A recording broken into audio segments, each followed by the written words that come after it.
اپنی خوشی سے نیکی کا کام کرے اور وہ ضرور تو اس کے لیے بہتر ہے۔ تطوع کے بارے میں اس سے پہلے کئی بار گفتگو ہو چکی ہے۔ رضا کارانہ طور پر اپنی خوشی سے کوئی ایسا کام کرنا جو انسان کے اوپر لازم نہ ہو، اس لیے تطوع کا معنی نقلی کام بھی ہوتا ہے۔ تو کہا کہ فمن تطوع خیرا یعنی کہ زیادتی علی القدر المذکور فی الفدیہ فہو ای تطوع خیر لکم، تو جو شخص فدیہ کی مذکورہ بالا مقدار میں اضافہ کر کے اپنی طرف سے اپنی خوشی سے نیکی کرے تو یہ اپنی خوشی سے اس کا نیکی کرنا اس کے لیے بہتر ہے۔ وَأَن تَصُومُوا خَيْرٌ لَكُمْ، اور یہ کہ تم روزہ رکھو تمہارے لیے بہتر ہے۔ یہ ان تصوموا میں ان مصدریہ موصول حرفی ہے، اور تصوموا یہ جملہ اس کا صلہ ہے، موصول صلہ سے مل کر مبتدا ہے، اور خیر لکم اس کی خبر کہہ رہے ہیں مبتدا خیر لکم۔ بات واضح ہو گئی کہ ان تصوموا مبتدا ہے اور اس کی خبر خیر لکم ہے۔ خیر یہاں اس میں تفضیل ہے، اس میں تفضیل کے استعمال کے 3 طریقے ہوتے ہیں۔ اس کے بعد مفسر نے نکالا ہے من الافطار والفدیہ، اشارہ یہ کیا کہ اس میں تفضیل مستعمل و من کے ذریعے استعمال ہوا۔ مفضل علیہ اس کا افطار اور فدیہ ہے، اور تمہارا روزہ رکھنا یہ تمہارے لیے روزہ چھوڑنے اور فدیہ دینے سے بہتر ہے۔ ان کنتم تعلمون، اگر تم جانتے ہو، تعلمون کے بعد آگے بڑھایا انہ خیر لکم، اس سے اشارہ کیا اس بات کی طرف کہ تعلمون متعدی ہے، اس کا مفعول بھی محذوف ہے، اور اس کے بعد فافعلوہ تلک الایام، یہ نکال کر یہ اشارہ کیا کہ ان کنتم تعلمون یہ شرط ہے، اس کی جزا محذوف ہے، وہ ہے فافعلوہ تلک الایام۔ تو اگر تم یہ جانتے ہو کہ تمہارے لیے بہتر ہے تو ان دنوں میں یہ کرو کیا مطلب؟ روزہ رکھو۔ شہر رمضان الذی انزل فیہ القرآن ھدی للناس وبینات من الہدی والفرقان فمن شہد منکم الشہر فلیصم ومن کان مریضا او علی سفر فعدۃ من ایام اخر یرید اللہ بکم اليسر ولا یرید بکم العسر ولتکملوا العدة ولتکبروا اللہ علی ما ھداکم لعلکم تشکرون۔ رمضان کا یہ مہینہ جس میں قرآن اتارا گیا لوگوں کے لیے، تو بینات من ہدن للناس کے لوگوں کے لیے رہنما ہے، یا سراپا ہدایت ہے، یا ہدایت والا ہے۔ اس مقام پر اس طرح کی بھی جواب دیے جاتے ہیں، تینوں کا لحاظ کرتے ہوئے ترجمہ میں نے کر دیا، اور جس نے سمجھا چلے سمجھا نہیں۔ بات کیا ہو رہا ہے؟ جس میں قرآن اتارا گیا، خیال ہے کہ قرآن کا نزول 2 بار ہوا، ایک تو لوح محفوظ سے آسمان دنیا پر ہوا، جسے مقام بیت العزت کہتے ہیں، وہاں نزول، یہ ایک بارگی ہوا، اور یہ شب قدر میں ہوا۔ قرآن کریم میں جو آیا ہے انا انزلناہ فی لیلۃ القدر، یہاں اسی انزال قرآن کا مطلب ہے۔ انزال باب اقبال سے ہے، جس کا مطلب ہوتا ہے دفعتاً اور یکبارگی کسی چیز کا اتارنا۔ اور دوسرے اس آسمان دنیا سے پھر نبی اکرم صلی اللہ علیہ وسلم کے قلب اطہر پر نزول، تو یہ آہستہ آہستہ حسب ضرورت تھوڑا تھوڑا ہوا، اور یہ 23 سال کی مدت میں مکمل ہوا۔ اس کا آغاز 17 رمضان مبارک سے سمجھے۔ یہاں جو انزلہ فی القرآن ہے، اس کو کہتے ہیں من اللوح المحفوظ الی السماء الدنیا فی لیلۃ القدر، کہ رمضان کا وہ مہینہ ہے جس میں قرآن اتارا گیا، یعنی پورا کا پورا قرآن لوح محفوظ سے آسمان دنیا پر شب قدر میں اتارا گیا۔ ہدن کہتے ہیں حال ہادین من الضلالہ، ہدن یہ منصوب ہے حال ہونے کی وجہ سے، اور ہادین کے معنی میں ہے وہی اعتراض پڑا کہ ہدن مصدر ہے، اور مصدر سے محض ہوتا ہے، اور سے محض کا حمل اس میں ذات پر یہ صحیح نہیں. تو اس کے 3 جواب دیے جاتے ہیں، ان میں سے ایک جواب دیا انہوں نے کہ یہ ہدن مصدر بطور مجاز مرسل اس میں فاعل عادین کے معنی میں ہے. معنی حقیقی اور معنی مجازی کے درمیان علاقہ التعلق الاشتقاقی ہے، اشتقاقی کا. یہ لوگوں کو گمراہی سے ہدایت دینے والا وہ بینات آیات واضحات من الہدی والفرقان، اور یہ روشن آیتیں ہیں من الہدی ہدایت، یعنی مما یہدی الی الحق من الاحکام، یعنی ان احکام سے متعلق جو حق کی طرف حق کی رہنمائی کرتے ہیں. والفرقان، اس سے پہلے من نکال کر یہ اشارہ کیا کہ فرقان کا اصل یہاں خدا پہ ہے. جب خدا پہ ہے تو معطوف علیہ سے جس چیز کا تعلق ہوگا معطوف کا تعلق بھی بواسطے ہم تک اس سے ہوتا ہے. اس لیے من نکال کر اشارہ کیا کہ یہاں اس کا اصل خدا پہ ہے. اور فرقان کے معنی کیا ہے؟ مما یفرق بین الحق والباطل، یعنی وہ چیز کہ جو حق و باطل کے درمیان فرق کو امتیاز کرتی ہے. فمن شہد منکم الشہر، شہیدہ کا معنی حضور، شہود کا معنی حضور ہوتا ہے. گواہ کو بھی گواہ اس لیے کہا جاتا ہے کہ وہ موقع پر حاضر ہوتا ہے. اس لیے ثابت ہو جائے کہ حاضر نہیں تھا تو پھر گواہی مانی جائے گی. فمن شہد منکم الشہر، تو تم میں سے جو اس مہینے میں حاضر ہو، یعنی مہینہ جو پائے، پر یسم ہو تو اسے اس کا روزہ رکھنا چاہیے. ومن کان مریضا او علی سفر فعدۃ من ایام اخر، اور جو بیمار ہو، بیمار کا مطلب یہ نہیں کہ صرف چھینک آ رہی ہو، ایسی بیماری میں ہو تو روزہ رکھنا اس کے لیے مضر ہو، یعنی رکھ نہ سکتا ہو، جان پر بنائے. یا یہ ہے کہ اگر رکھے گا تو بیماری میں اضافہ ہوگا. یہ ایسا مریض مراد ہے، یہ نہیں کہ ذرا سا زکام ہو گیا ٹھیک ہے، بیمار ہے. ومن کان مریضا، اور جو بیمار ہو، اور سفر، یا سفر میں ہو، سفر سے مراد وہی سفر شرعی، فعدۃ من ایام اخر، تو اس کی گنتی دوسرے دنوں میں ہے. تقدم مثلہ، یعنی اسی جیسے آیت گزر چکی ہے، مطلب ہے کہ وہاں تفصیل بھی گزر چکی ہے، تو اس کی گنتی دوسرے دنوں میں پوری کرنی ہے. اب سوال یہ پیدا ہوا کہ جب گزر چکا ہے تو دوبارہ اس کو لانے کی کیا ضرورت؟ من کان مریضا وعلی سفر فعدۃ من ایام اخر، یعنی کررہ لئلا یتوہم نسبہ بتعمیم من شریعہ، پھر اس کو مکرر اور دوبارہ ذکر کیا تاکہ یہ وہم نہ ہو کہ یہ منسوخ ہے. ادھر کا حکم تو منسوخ تھا، آیت منسوخ تھی. تو اب وہاں جب وہ آیت پوری منسوخ ہو گئی تو اس میں من کان مریضا وعلی سفر، وہم یہ ہوگا کہ یہ بھی منسوخ ہے، حالانکہ یہ حکم منسوخ نہیں تھا.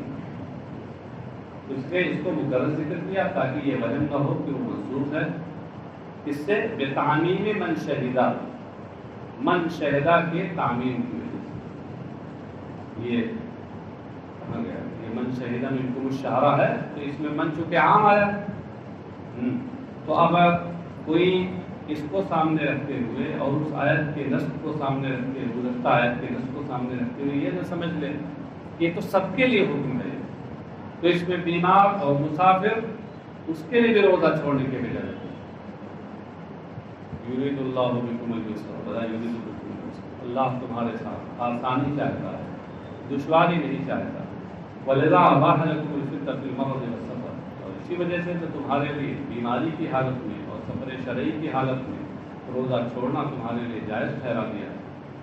کہتے ہیں ولذالک، اچھا اس کے بعد آگے جو آ رہا ہے ولتکملوا العدۃ ولتکبروا اللہ علی ما ہداکم، اس کا عطف ہے یرید اللہ بکم الیسر.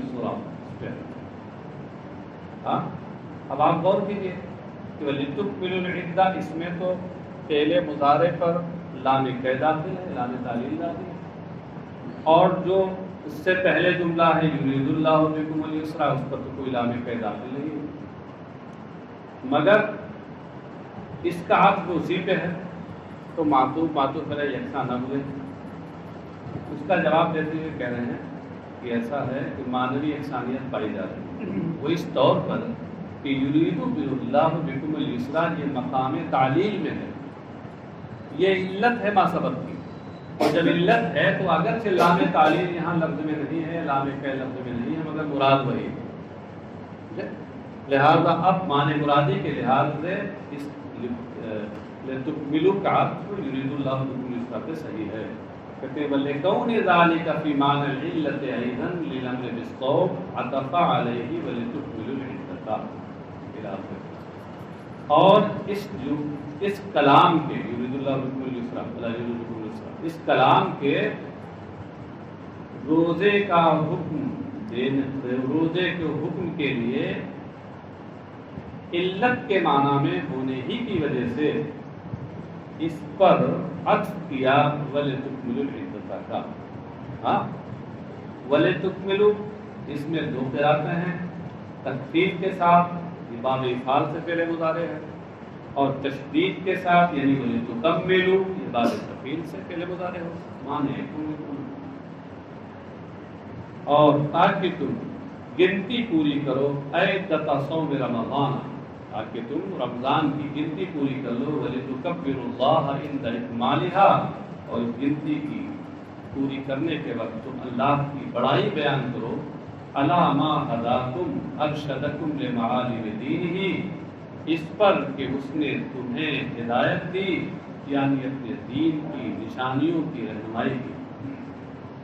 اب یہاں اس کی بڑائی بولو تو اس کے دو معنی بتائے گئے ہیں، یا تو یہ مراد ہے کہ سارے روزے پورے مہینے کے آپ نے رکھ لی اور اب اس پر بڑائی بولو، تو اس سے گویا مراد ہے عید الفطر کی تکبیریں، اس میں اللہ کی بڑائی، اور یا پھر یہ مراد ہے کہ اگر تم بیمار ہو گئے یا سفر میں ہو اور اس وقت روزہ نہ رکھ سکے، بعد میں تم نے قضا کر لیا، تو اب اللہ کا شکر ادا کرو، اس کی بڑائی کرو۔ وَلَعَلَّكُمْ تَشْكُرُونَ اللَّهَ عَلَىٰ ذَلِكَ، تاکہ تم اس پر اللہ کا شکر ادا کرو۔ اس میں دلالت نکال کر وہی مقولے بھی منظور کی طرف اشارہ کیا۔ آگے آیت ہے وَإِذَا سَأَلَكَ عِبَادِي عَنِّي فَإِنِّي قَرِيبٌ، اس کی شان نزول بتا رہے ہیں، اس کا سبب نزول بیان کرتے ہوئے کہتے ہیں کہ ایک جماعت نے نبی اکرم صلی اللہ علیہ وسلم سے پوچھا اقریب ربنا فننادیہ ام بعید فننادیہ فنظر، کیا ہمارا رب قریب ہے کہ ہم اس سے مناجات کریں؟ جو قریب ہوتا ہے اس سے چپکے چپکے باتیں کی جاتی ہیں، مناجات کی جاتی ہے، مناجات کا معنی چپکے چپکے باتیں کی، یا وہ بعید ہے، دور ہے کہ ہم اسے زور سے پکاریں، ندا دیں، زور سے پکاریں۔ فنزل، تو یہ آیت نازل ہوئی۔ وَإِذَا سَأَلَكَ عِبَادِي عَنِّي فَإِنِّي قَرِيبٌ، یعنی قریب مِّنْهُمْ بِعِلْمِي، اور جب میرے بندے میرے بارے میں آپ سے پوچھے تو میں ان کے قریب ہوں، فَإِنِّي قَرِيبٌ مِّنْهُمْ، میں ان کے قریب ہوں۔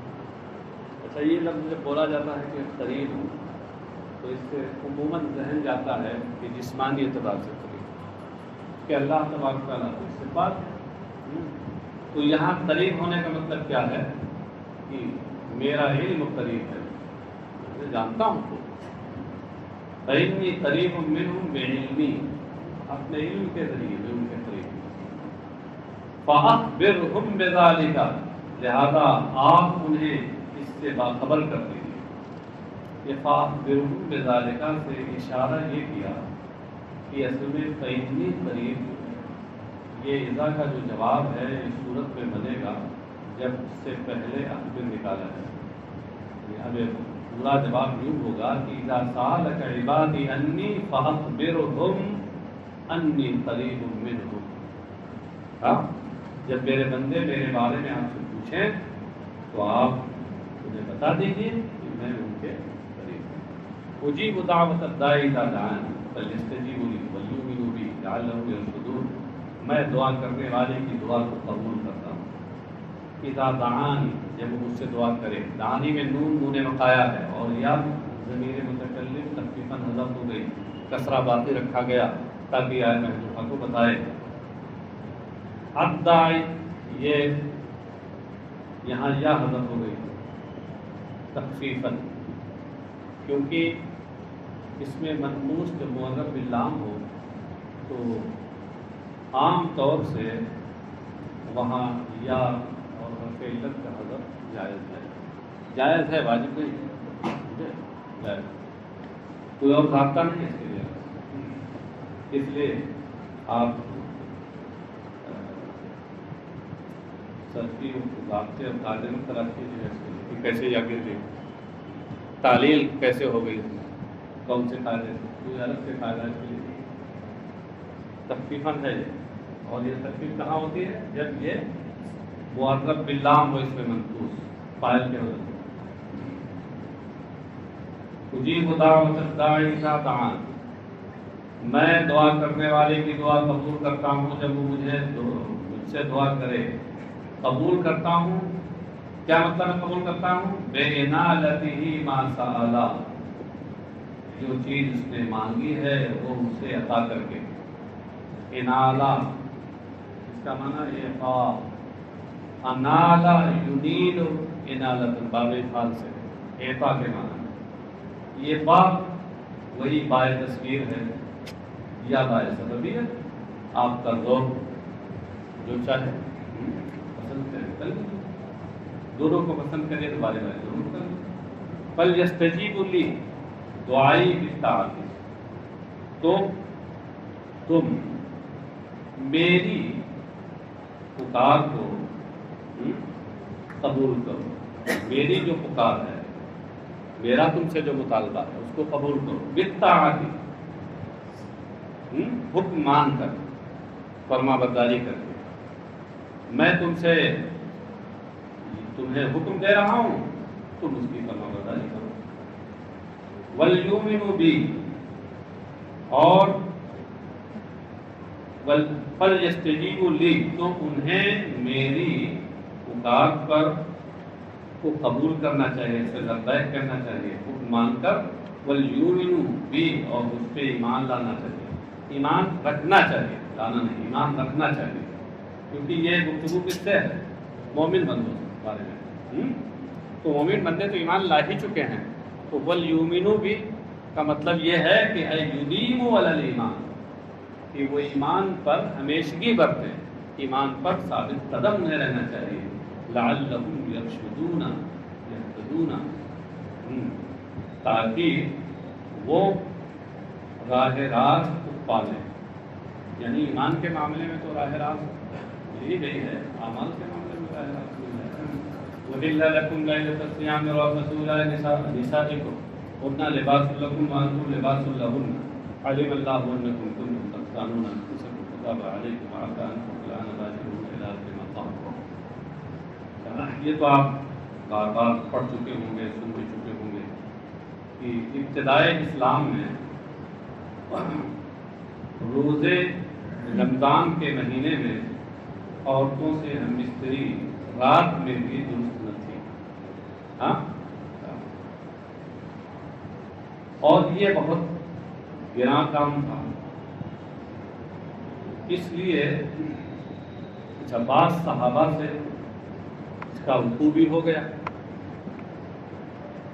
اس موقع پر یہ آیت نازل ہوئی اور رات میں روزے کی راتوں میں مستری جائز قرار دی گئی. اللہ کی رحمت. وَإِلَّا لَكُمْ لَيْلَةَ الصِّيَامِ الرَّفَثُ إِلَىٰ نِسَائِكُمْ، تمہارے لیے روزے کی راتوں میں، رات میں عورتوں سے ہم مستری کرنا یہ حلال اور جائز قرار دے دیا گیا. اور رفث کا اصل میں معنی ہوتا ہے کچھ نامناسب باتیں کرنا. وہ نامناسب باتیں جو میاں بیوی اس وقت کرتے ہیں، رفث. لیکن اس سے بطور کنایہ مراد ہے جمع. رفسوا بمعنى الافضاء الى نسائكم بالجماع، تمہارے لیے روزے کی رات میں عورتوں کے ساتھ ہم نے بے پردہ ہونا جمع کے ذریعے یہ جائز کرا دیا گیا، یعنی حاصل کیا ہے؟ ہم بستری جائز کرا دیا۔ نزلہ نسخا لما كان في صدر الاسلام من تحریمی و تحریم الاکل والشرب بعد العشاء، یہ آیت کریمہ اس حکم کو منسوخ کرنے کے لیے نازل ہوئی جو آغاز اسلام میں جو حکم تھا، یعنی جمع کا حرام ہونا عشاء کے بعد، یا رات میں جمع کا حرام ہونا اور عشاء کے بعد کھانے پینے کا حرام ہونا، دو چیزیں حرام تھیں۔ رات میں ہم بستری بھی حرام تھی، دن میں سوتی حرام تھی، اور اس کے ساتھ ساتھ آپ نے افطار کر لیا تو افطار کرنے کے بعد سونے سے پہلے پہلے جو کھانا ہے کھا لیجیے، اور سو گئے تو پھر اب کچھ کھانا جائے، اس نے بعد العشاء کہا ہے۔ ویسے بخاری کی روایت میں اور دوسری چیزوں سے یہ معلوم ہوتا ہے کہ وہاں مراد ہے سونا، سونے کے بعد۔ یہاں بعد العشاء شاید اس لیے کہا ہے کہ عموماً عشاء پڑھ کر ہی لوگ سوتے تھے، اس لیے امام سیوطی نے یہ دعویٰ کیا۔ مراد یہی ہے کہ رات میں سو جانے کے بعد اب کھانا پینا حرام ہونا، تو اس حرمت کو وہ حلت میں تبدیل کیا اللہ تعالیٰ نے، فرمایا ہن لباس لکم وانتم لباس لہن، یہ تمہاری بیویاں تمہارا لباس ہیں اور تم ان کے لباس ہیں۔ کیا مطلب ہے ہن لباس لکم؟ کہتے ہیں کنایۃ عن تعانقہما، وہ تمہارا لباس ہے، یہ کنایا ہے ان کے باہم گلے ملنے سے کہ ہم مستری میں جو عمل ہوتا ہے۔ یا ہننا لباس لکم وانتم لباس لہن، اس کا مطلب ہے کہ احتیاج کل منہما الی صاحبہ، تم ان کے لباس وہ تمہارے لباس، کا مطلب یہ ہے کہ جیسے انسان اپنی ستر چھپانے کے لیے لباس کا محتاج ہوتا ہے، ایسے ہی میاں بیوی کا محتاج اور بیوی میاں کی محتاج۔ تو ہننا لباس لکم میں تشبیہ بلیغ ہے، اور وجہ شبہ کیا ہے اس کی جانب اشارہ کیا ہے کہ یا تو تعانقہما ہے اور یا احتیاج ہے۔ علم اللہ انکم کنتم تختانون انفسکم فتاب علیکم وعفا عنکم فلا نباشرہن وابتغوا ما كتب اللہ لکم وکلوا واشربوا حتی یتبین الی آخر۔ اللہ کو معلوم ہے کہ تم اپنی جانوں کے ساتھ خیانت کرتے ہو۔ تختانونا، اس کی تفسیر میں کہا تخونونا، تختانونا یہ اختانا، اختانو باب اختیار سے، اور تخونونا یہ خیانت سے، کانا یخونو۔ اس سے اشارہ یہ کیا کہ یہاں باب افعال کی خاصیت موافقت مجرد پائی جاتی ہے، موافقت مجرد۔ وہ موافقت کا مطلب کیا ہوتا ہے؟ ایک بات کا دوسرے بات کے ہم معنی ہونا، مطلب یہ تختانونا مجرد کے ہم معنی۔ اللہ کو معلوم ہے کہ تم اپنی جانوں کے ساتھ خیانت کرتے تھے روزے کی رات میں مستری کر کے، کہ وقع ذالک لعمر وغیرہ واعتذروا الی النبی صلی اللہ علیہ وسلم، اس طرح کا معاملہ حضرت عمر اور دیگر صحابہ کے ساتھ درپیش ہوا، ان کو پیش آیا، انہوں نے نبی اکرم صلی اللہ علیہ وسلم بارگاہ میں اس کا عذر بیان کیا۔ ایک بار حضرت عمر سے یہ ہو گیا تو انہوں نے بہت سی قبیلہ خاطر تھے، سرکار کی بارگاہ میں حاضر ہوئے دن میں، اور سرکار سے یہ بات سرکار کے سامنے رکھی۔ جب حضرت عمر نے رکھی یہ بات تو اور جو حاضرین تھے انہوں نے بھی اپنے اپنے باتیں رکھے، کثیر لوگوں سے یہ ہوا تھا۔ تو اس وقت یہ نازل ہوئی فتاب علیکم وعفا عنکم، تو اس نے تمہاری توبہ قبول کر لی، تابہ علیکم قبلہ توبتکم، اس کا ترجمہ کر دیا، وعفا عنکم اور تمہیں معاف کر دیا۔ فالآن باشروہن، فالآن تو اب کا مطلب کیا ہے؟ اذا احل لکم، اب جب کہ تمہارے لیے یہ حلال کر دیا گیا، باشروہن جامعوہن، تو تم ان کے ساتھ ہم بستری کرو۔ مباشرہ کا مطلب ہوتا ہے الصاق البشرۃ بالبشرہ، الصاق الجلد بالجلد بلا حائل، یعنی جلد کو جلد سے ملانا بغیر کسی حائل کے، یہاں مباشرت سے بطور کنایہ جمع مراد ہے۔ جامعوہن وابتغوا یعنی اطلبوا ما كتب اللہ لکم، اور اللہ نے تمہارے لیے جو لکھا ہے اسے طلب کرو اور تلاش کرو۔ تمہارے لیے لکھا ہے، لکھا اس کا کیا مطلب ہے؟ اے اباحہ من الجمع۔ کتبہ میں دو احتمال ہیں کہ کتبہ بمعنی اباحہ ہو یا کتبہ بمعنی قدرہ ہو۔ اگر کتبہ بمعنی اباحہ ہے تو ما سے مراد یہاں جمع ہے، اور کتبہ بمعنی قدرہ ہے تو ما سے مراد یہاں ولد ہے۔ اب ترجمہ یہ ہوگا کہ اور اس ہم مستری کو طلب کرو کہ جو اللہ نے تمہارے لیے مباح کر دیا ہے، اس کا جواز لکھ دیا ہے، اور قدرہ یا اللہ نے یہ تمہاری تقدیر میں لکھ دیا ہے، یعنی اس اولاد کو طلب کرو جو اللہ نے تقدیر میں لکھ دی۔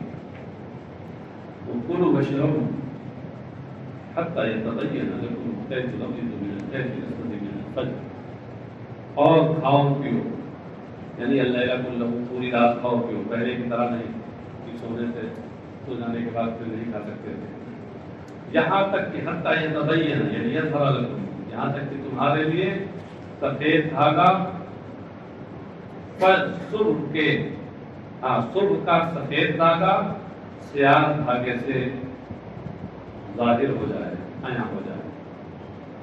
پہلے الخیط الابیض من الخیط الاسود تک آیت نازل ہوئی تھی، من الفجر اس میں نازل، تو کیا کرتے تھے لوگ؟ اس سے لوگ دھاگا ہی سمجھتے تھے، تو رات میں دو دھاگے لے کے بیٹھتے، دیکھتے تھے سیاہ دھاگا سفید، اور جب اتنی روشنی ہو جاتی کہ سیاہ اور سفید دھاگے میں امتیاز ہونے لگے تو اب کہتے تھے اب کھانا پینا اب ہو جائے، تو پھر من الفجر یہ اتنا حصہ ڈالا، اور اس میں یہ بتایا گیا کہ خیط ابیض سے مراد اس کا معنی موضوع لہو نہیں ہے، معنی مجازی ہے، یعنی بطور استعارہ یا تشبیہ کے لیے اس سے مراد صبح کا اجالا ہے، اور خیط اسود سے مراد اندھیرا۔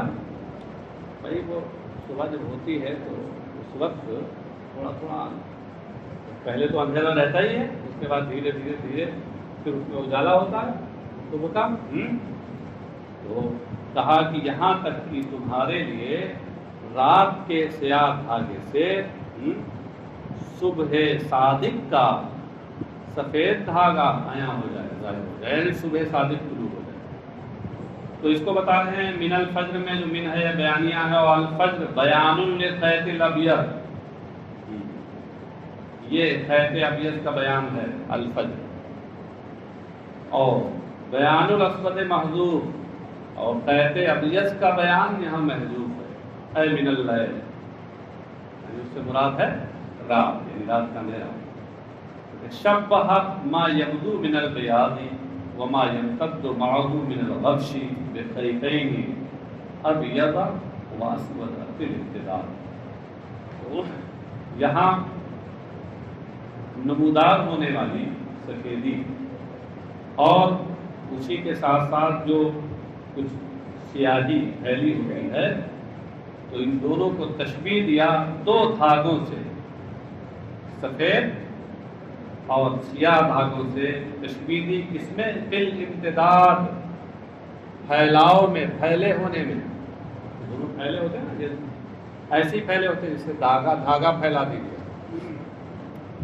ثم اتموا الصیام الی اللیل، اور پھر تم رات تک روزہ پورا کرو، اتموا الصیام یعنی من الفجر الی اللیل، صبح صادق سے لے کر پھر رات تک پورا کرو۔ رات کا مطلب یہ نہیں ہے، یہ ہے کہ رات داخل ہونے تک،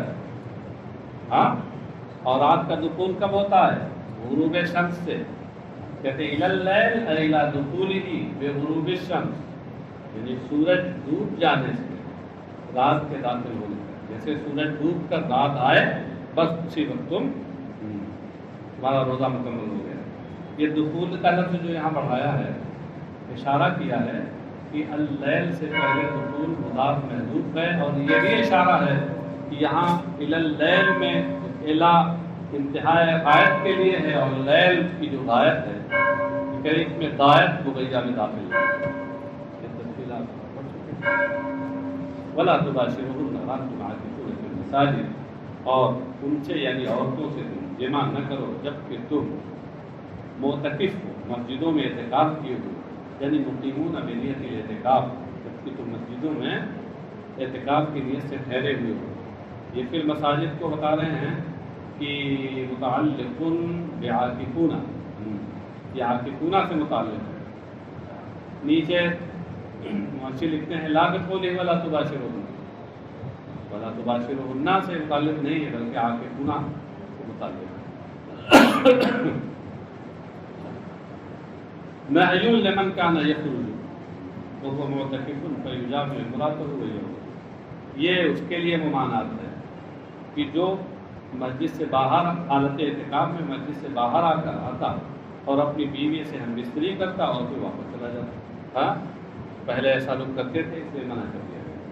تلک حدود اللہ فلا تقربوها، تلک الاحکام المذکورہ حدود اللہ حدها لعباده لیقفوا عندها، یہ مذکورہ والا احکام یہ اللہ کی حدیں، جو حدیں احکام کو حد کیوں کہا گیا؟ اس لیے کہ حد کا معنی ہوتا ہے روکنا اور معین کرنا، یہ ہوتا ہے اللہ تبارک تعالیٰ نے اپنے بندوں کے لیے ان کو مقرر کیا ہے لے یقفوا عندها، تاکہ یہ بندے ان احکام کے پاس ٹھہر جائیں، آگے نہ بڑھیں۔ فلا تقربوها، تو ان حدوں کے قریب بھی نہ جانا۔ کیا مطلب ہے؟ پھلانگنا تو دور کی بات ہے، ان حدوں کو تجاوز کرنا اور ان حدوں کو پھلانگنا تو دور کی بات ہے، قریب بھی نہ جانا۔ اگر یہاں لا تعتدوها کہا جاتا تب بھی بات بن جاتی کہ حدیں نہ پھلانگنا، دوسری جگہ پہ قرآن کریم میں آیا بھی ہے، لیکن یہاں لا تقربوها کہا گیا، یہ اس سے زیادہ بلاغت اس میں بھی ہے، اس میں اس سے زیادہ فلا تقربوها۔ اب لفظ لا تعتدوها المعبر به فی آیت اخرى، کہہ رہے یہ لا تقربوها، یہ لا تعتدوها سے زیادہ بلیغ ہے۔ وہ لا تعتدوها کہ دوسری آیت میں اس مفہوم کو جس کے ذریعے بیان کیا گیا ہے، کذالک یبین اللہ آیاتہ للناس لعلہم یتقون، اور ایسے ہی کا مطلب کیا ہے کہ کما بین لکم ما ذکر، جس طریقے سے مذکورہ والا باتیں اللہ نے تمہارے لیے بیان کی، ایسے ہی اللہ لوگوں کے لیے اپنی آیتیں بیان فرماتا ہے۔ لعلہم یتقون محارمہ، یتقون کا مطلب ہی نکالا ہے تاکہ اس کی حرام کردہ چیزوں سے وہ بچیں۔